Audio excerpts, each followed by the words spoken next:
one thing that we had thrown out there, we had mentioned that there were several really key support levels coming into play. They were, starting to factor in for this bull market, and it was really important to see that those held. And we saw a really encouraging sign in Friday's trading session. Of course, we opened down again on Friday.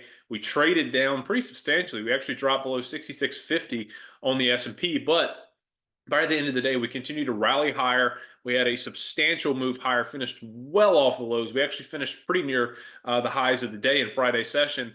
And what was really key about that is that one shorter-term technical trend line. It's the 50-day moving average. This is very widely tracked. We actually saw the S&P close above the 50-day. So we went down, we tested it, had a successful test of the 50-day moving average. That was very, very key for the future of this bull market, at least, talking about right now in the short to medium term outlook.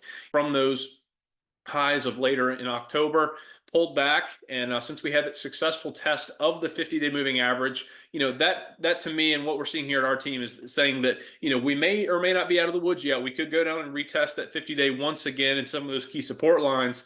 But the fact that we did have a successful test, it held, and we've rallied so substantially off of it, that likely, what that is suggesting to us is that we're likely, just having seen just a, typical garden variety pullback in the context of a larger bull market. And now we're starting to rally. So, seeing that, just kind of standard garden variety pullback instead of, a larger correction or breakdown or reversal of the trend or anything like that. So really encouraging what we're seeing on the charts here at the index level.